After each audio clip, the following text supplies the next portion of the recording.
So Fred, back in the house one more again. Hit that like, comment, and subscribe. Man, we got blockbuster news, breaking news, probably all over the internet. People, all Cowboy fans, Cowboy Nation, uh, probably already aware. I'm gonna give you my take on it. Breaking news in the coaching ranks, the Dallas Cowboys will bring you that news.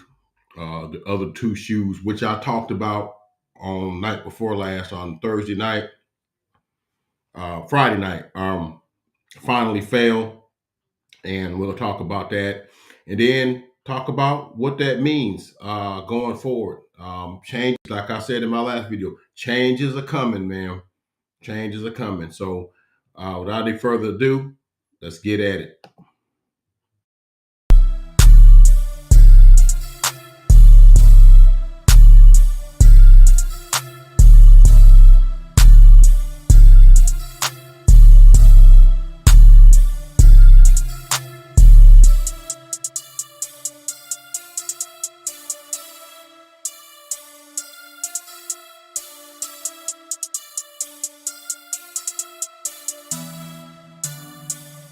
Sometimes I know.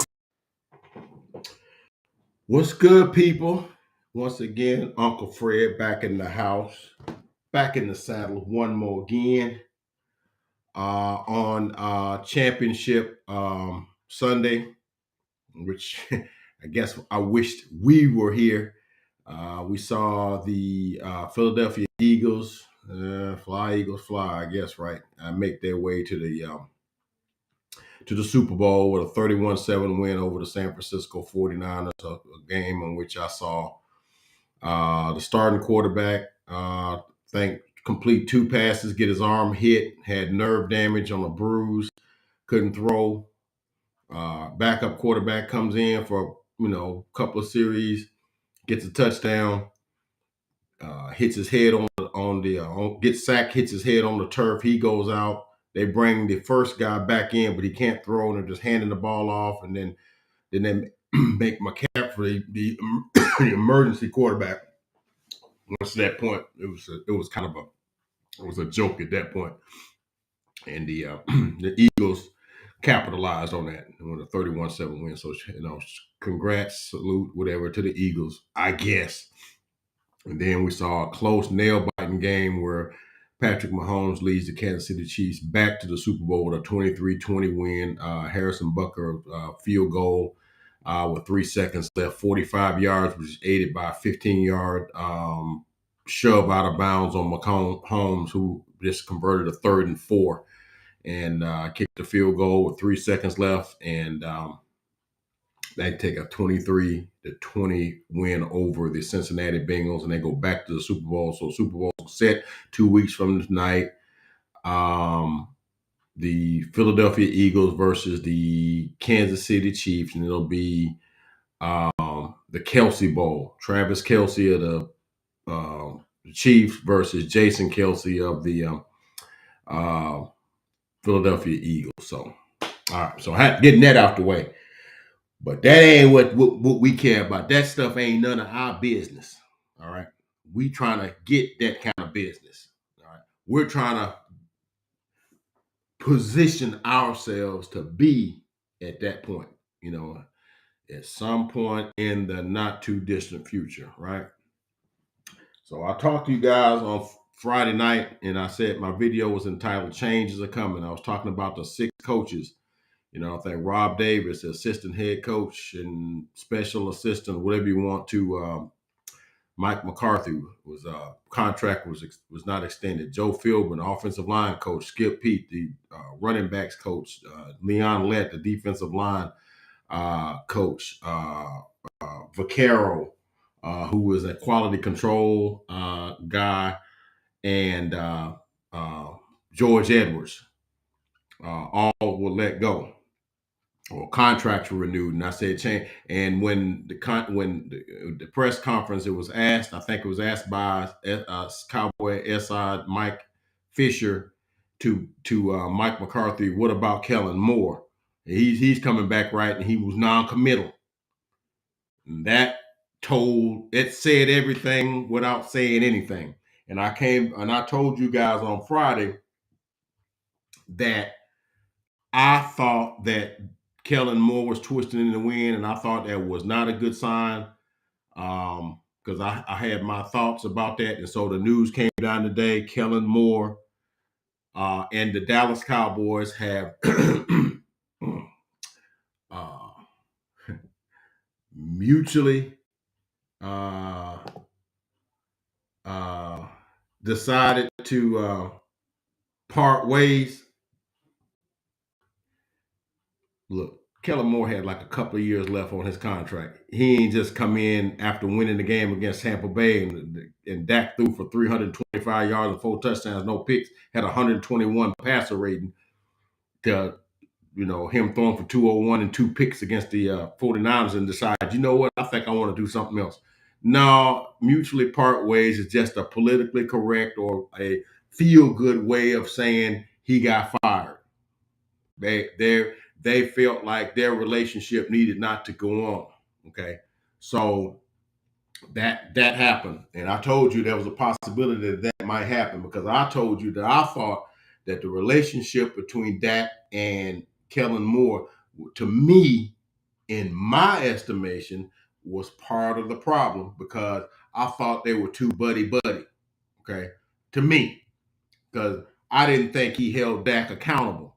I thought because remember when Dak came into the league in 2016, Kellen Moore was the backup quarterback to Tony Romo. But in the preseason game, I think he had a leg injury, and so they started Dak Prescott, and we all know the that uh, how that ended, him winning the job away from Tony Romo, and of course that ended the pro career of Kellen Moore, who the very next year became a sort of like and so he really kind of helped Dak to assimilate himself to the pro game and the plays and all this sort of stuff. So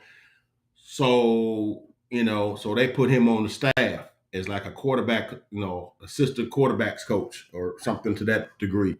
And so, we know Dak played in 2016, went to the playoffs 13-3, 17, missed Zeke for 6 games. They go 9-7. 2018, they get Amari Cooper. They go 10-6 and go, two rounds to the division round of the playoffs, beat Seattle, lose to the Rams.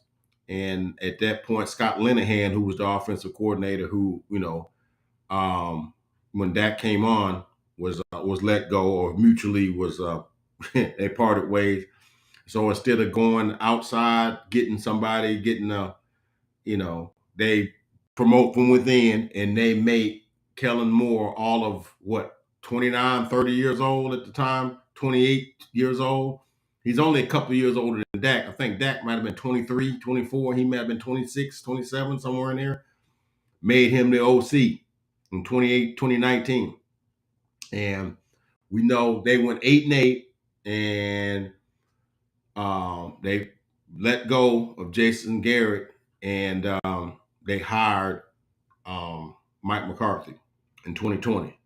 And as I said before, I thought that if I'm being hired on as the head coach and I'm an offensive guy, I would want to hire my own staff, my own offensive coordinator, my own quarterbacks coach, my own offensive line coach, my own, because Mike McCarthy been around the NFL 25 years or more at that point, right?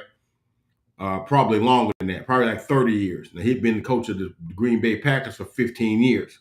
Okay.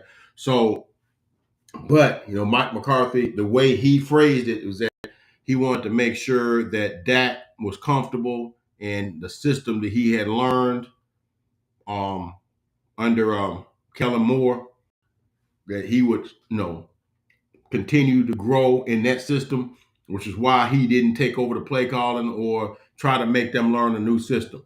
Right? He was going to be a walk around coach, right? Instead of one of those head coaches, like when he was at Green Bay, he called the plays. He used to call pretty good plays too. Plus, he had pretty good quarterback too. So Kellen Moore let go. Then another shoe fell. I think he was considered a um,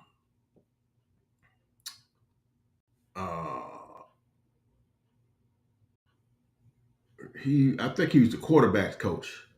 Uh, Doug Nussmeier was also let go. His contract was up. Okay, and uh, and so they've promoted Scott Tolzien, who a lot of these players and coaches and stuff used to play for some of these coaches. Scott Tolzien used to play for Mike McCarthy at Green Bay, but he's also played at New England and Cleveland and some other places, I believe. So he's going to be Dak's new quarterback coach. And offensive coordinator, we don't know who that's going to be, but Mike McCarthy will now call plays. Okay. But the offensive coordinator, some of the people that they have talked about as taking over the responsibilities at the OC. Now, this is going to be a snake with no teeth kind of thing, right? What do you mean, Uncle Fred? Well, you're going to be an OC that don't call plays. Okay. Because if Mike calls the plays, he's going to design the offenses, and then and that sort of thing, and and he and the OC will put the game plan together. But as far as the sequencing of the plays, you know how an offensive coordinator has a feel for the game and calls the plays based on field, time, score, what we call earlier, how they played certain things. So he comes up with a sequence. Sometimes he'll call a play to set up another play for later, giving them a similar formation or something like that. Um, so he will be the actual play caller. So some possible replacements as the OC, but he will just put together this guy will help put together the offense. Some of the candidates are I got Bob McAdoo. It's Ben McAdoo, who used to be the offensive coordinator for the New Orleans Saints, the Carolina Panthers, New York Jets. I mean, not Jets, Giants, and was former head coach of the New York Giants.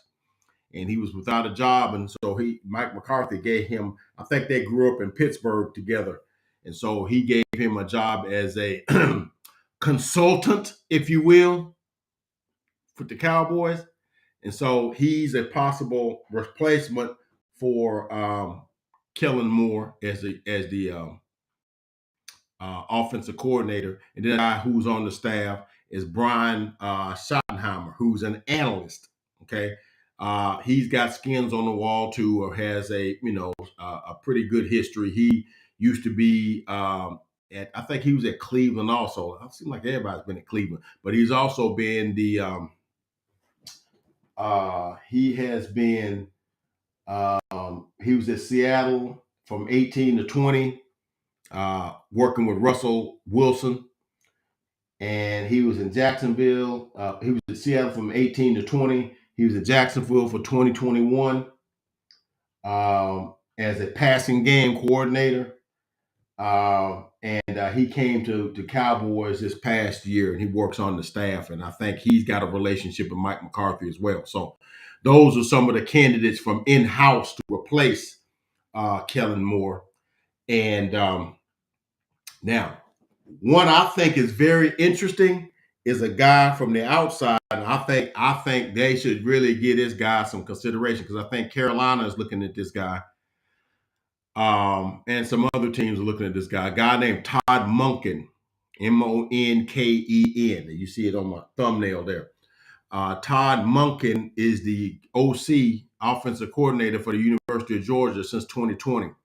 He has seen that his prowess has allowed the University of Georgia to celebrate back-to-back national championships. I almost hate to say that because I'm a Roll Tider. So I hate to hear about Georgia winning the national championship, because they're in our backyard, but whatever. But he did a great job with Stetson Bennett, who's like a 3-star recruit, and went to junior college and did a whole bunch of things and kind of made him into a 4,000-yard passer. Their offense averaged like 41 points a game, and and they were I think they averaged 295 yards passing and like 205 yards rushing. So he will be a guy that brings a lot of the college concepts in, some of the the run action with the quarterback, some of that stuff. Concentrate on the run game, which I'm hoping we get back to and not get throw happy, which is one of my things with Kellen Moore and that sort of thing. But that's a wild card. Todd Monken. I would want that because sometimes you got to go outside the box. You got to think outside the box because if you continue to do the same thing, keep retreading the same people from the same philosophies, you'll get the same results. You'll still get it. If you consider, want to try to get different results while kind of doing the same thing, what is that? That's a definition of what insanity, right? And we've been insane for about 28 years. We've been doing the same thing and wanting something different to happen, So we'll see what happens with that. Uh, so we'll look at the effects of this. So what does this mean? So now I have mentioned before that there has been a lot of people who maybe are not plugged in. Not that I'm plugged in, but I sometimes source material. Sometimes I look at some different content creators stuff, and that sometimes some of these people are actual reporters, and they are actually people that talk to Jerry, talk to Steven, talk to Mike, have talked to Kellen, interview these guys, and you kind of got to be a little prudent when they give you information because they may say one thing, but you got to read between the lines and say what they're really trying to say because a lot of times they won't say anything disparaging or anything that would be considered, harsh or whatever because they want to keep their access to these people, right? But it's always a good source for me to find out what the brass is thinking, what Jerry is thinking, what Steven is thinking, what Will McClay, what they're thinking, their thought process on the whole thing. What when they're making moves, or in the case of and this past offseason, them not making moves, right? What are they thinking? What's the thought process? Okay, so I have been telling you that there's been a lot of dysfunctionality going on behind the scenes with the Cowboys as it relates to Mike McCarthy because his whole philosophy kind of like clashed with Kellen Moore. Some of it in do with some of the routing concepts that Kellen Moore's offense sort of employed. And some of it, we saw a lot of it against the 49, a lot of the little short button routes, which are easy to decipher. And sometimes against good, astute defenses, you're not able to pull that off. I hear a lot of times when people are describing our offense, it's like it's eating. Well, they don't do anything special. They don't do anything clever or do anything. And see what you would like to have with your offense. You'd like to have what you want to call window dressing with a lot of your plays. In other words, you'd have, like what you saw with Kyle Shanahan, not today, notwithstanding, but a lot of his plays is like he might run the same play out of like 6, 7 different formations and have window dressing, a guy in motion, making you look over here and it'd be a sleight of hand because I'm really going back over here with the ball, to keep you off balance. Because part of the game, if you understand what somebody's doing and you know what their tendencies are, that's all you need to get a jump on a pass. That's how passes get picked off, or things get broken up because they've, route and scheme recognition, So, and it's believed a lot of stuff that Kellen was doing was sort of predictable, um, especially when you start playing higher level teams, which is what you see because the Cowboys, because a lot of the Kellen Moore apologists will say, well, gee, it's really more Dak because than him. I'll take it's both of them personally because I just think that he didn't push Dak because they buddy. And, when he throws a bad pass or misreads something, I think somebody need to like, hey, dude, what did you see here? What made you throw this ball into this particular coverage? What about that coverage that you believe that this is a green light to throw this pass as opposed to going somewhere else in the progression? These kind of things. And maybe he was critiquing him behind the scene. It just didn't look like it to me. All right.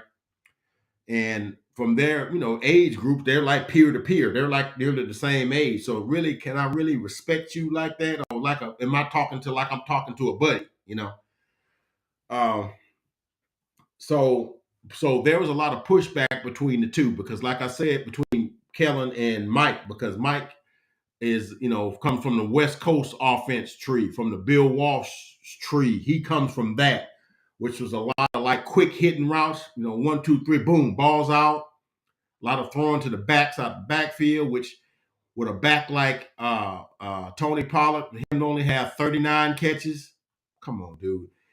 When I see Tony Pollard, I think of a guy like what's my man's name that plays for the Los Angeles Chargers? Guy name will come to me in a minute. He had 107 catches. And I look at somebody that's what you call utilizing your backs out the backfield, and that just gives the defense a lot of times an instant mismatch because you having that guy being covered by a linebacker, right? Uh, so but so there's always been pushback.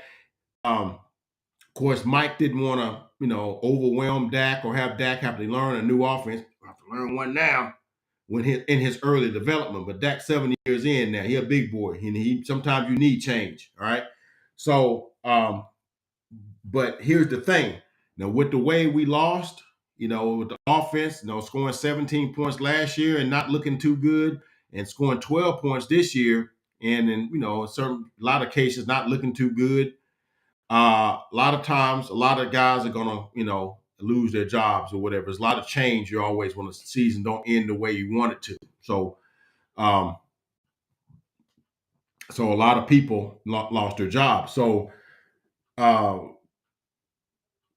Mike, I know Jerry said, I want you to be here coaching as long as Tom Landry was here, which would be a minor miracle in its own right, because that would make Mike McCarthy coach until he's 85 and Jerry be like 120, which that's probably not going to happen. Never say never, but I'm saying it's highly unlikely, right?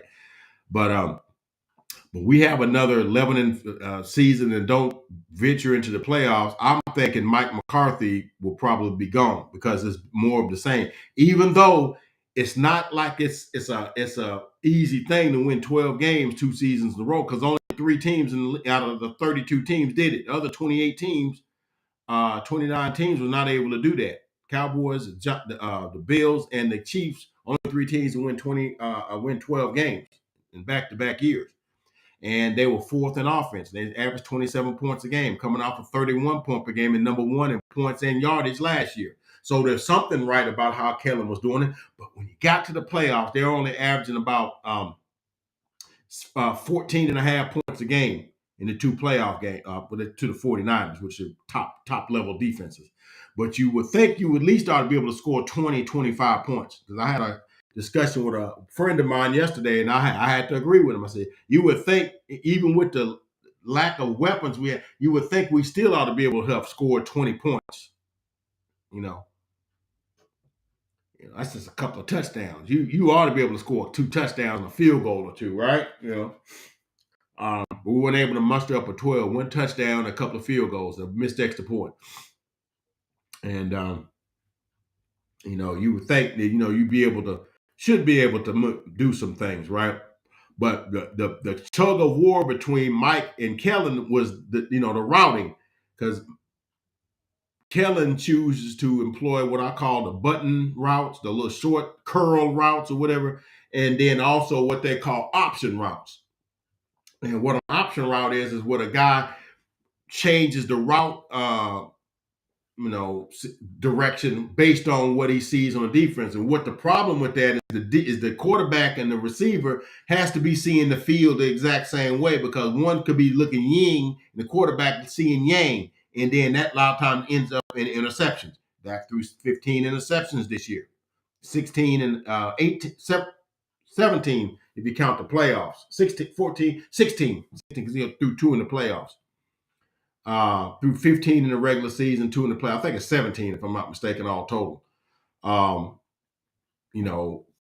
receiver comes across the middle, chooses to go instead of across the face of the safety, to cut in behind the safety. Quarterback's reading you're supposed to go in front of the safety and has already let the ball go because he's anticipating where you're going to be.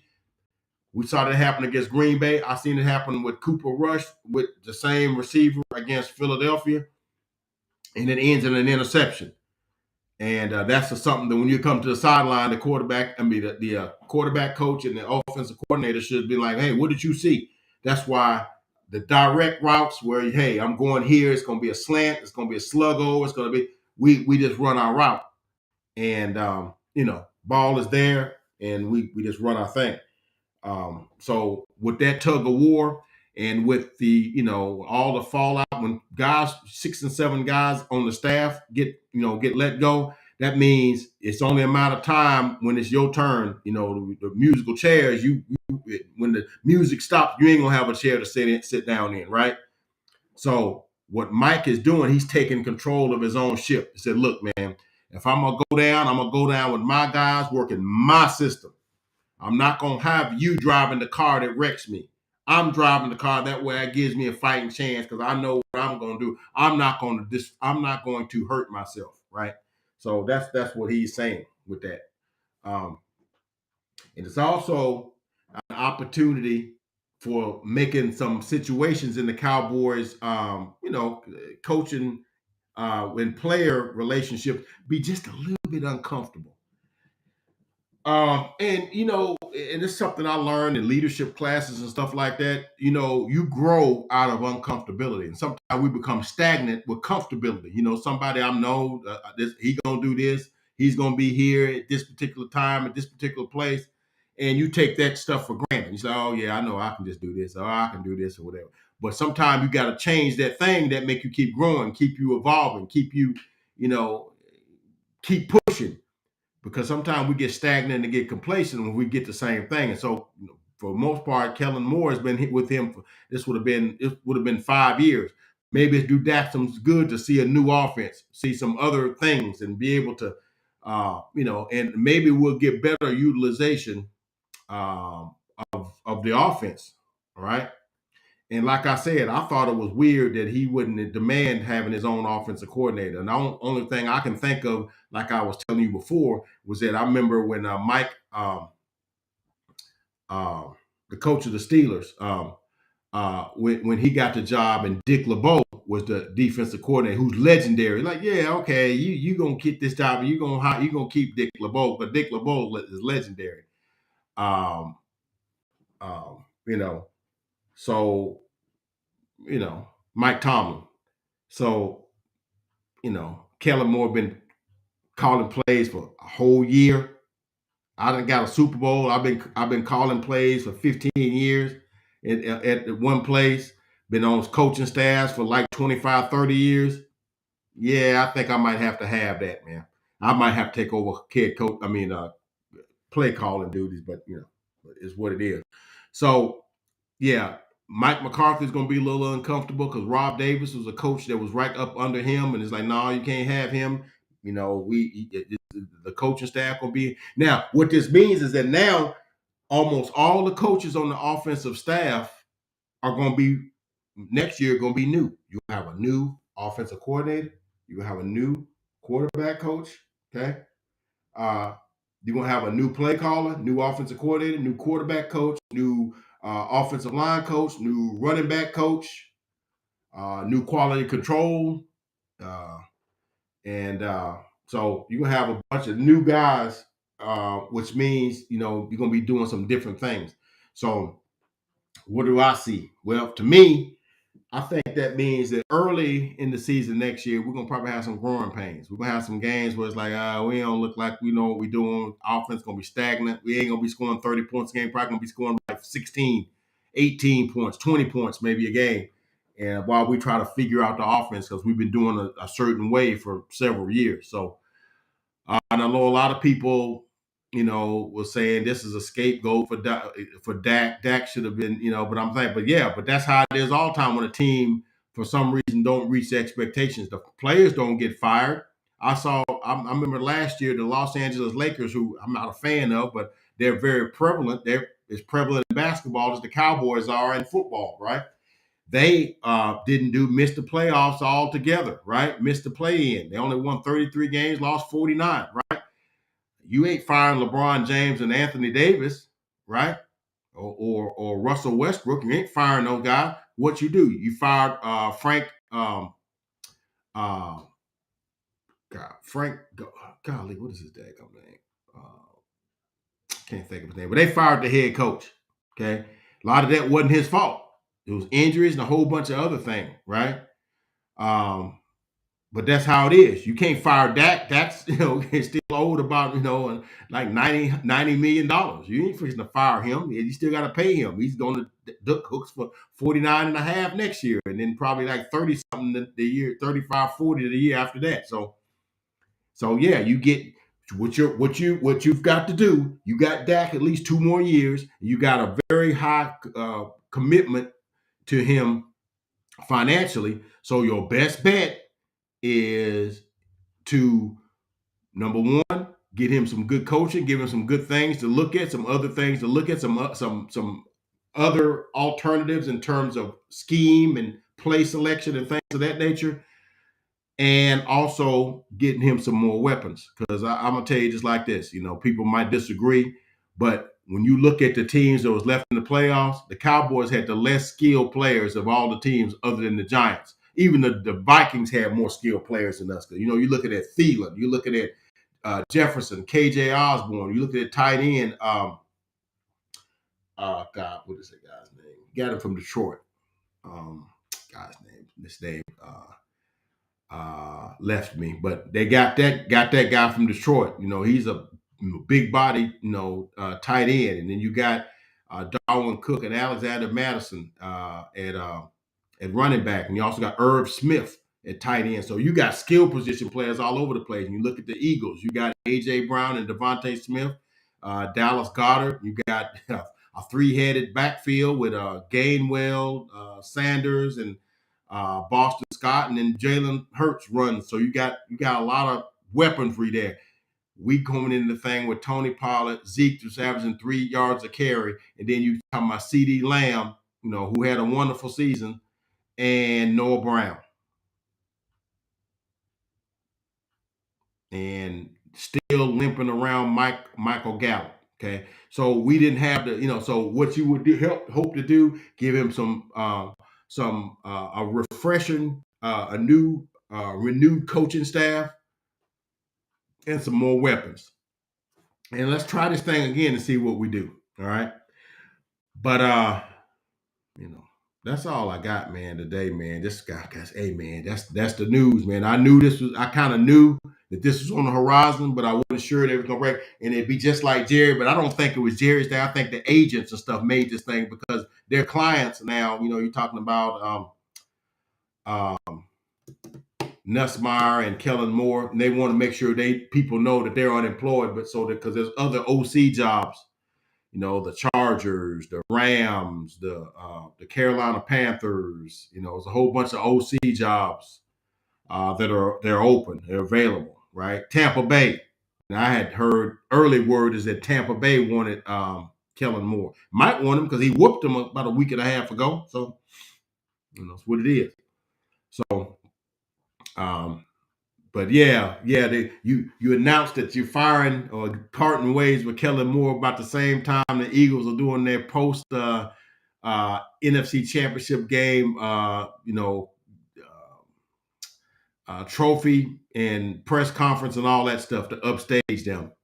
Hey man, can't man, we the Cowboys. We're gonna upstage. You can be going to the Super Bowl and we 2-15. We still upstaging you because we the Cowboys. We them boys, right? But anyway, that's all I got, man, for tonight, man. I just want to touch base with you with that little bit of information. Cowboys made a big move now. It's like it's going to be like 8 coaches in the coaching staff that has been let go and brought in new people. And so we're on the lookout now for an OC, that a non-play calling OC. But I want Todd Munson. That's who I want. I want Munson. Even though he don't have a lot of NFL experience, but I like what he was able to do with Stetson Bennett in Georgia. So that's what I he was beating them with his feet and with his arm. And see, I want to recapture that part of Dak's game where he could run sometime on some of those misdirections and stuff. He could keep that thing and get you 10, 15 yards and keep them chains moving. And what that does, that just keeps the defense honest. You never know if he's gonna keep it, throw it, pitch it, hand it off or whatever. You don't know what he might do. So, but put a comment in the comment section, like and subscribe. Once again, Kellen Moore, offensive coordinator for the last 4 years for the Cowboys, will not be coming back for 2023. All right. And also Nussmeier, Doug Nussmeier, quarterbacks coach, replaced by Scott Colzine. Sorry. So maybe more changes to come. But Mike's like, I'm gonna save my job, and if it's the last thing I do, so we'll see what happens. But like, comment, subscribe, become a part of Uncle Fred Sports Experience. I guarantee you will not be disappointed. We'll catch you later. Anything else jump off, your boy Uncle Fred gonna be right there with you. Take care. God bless.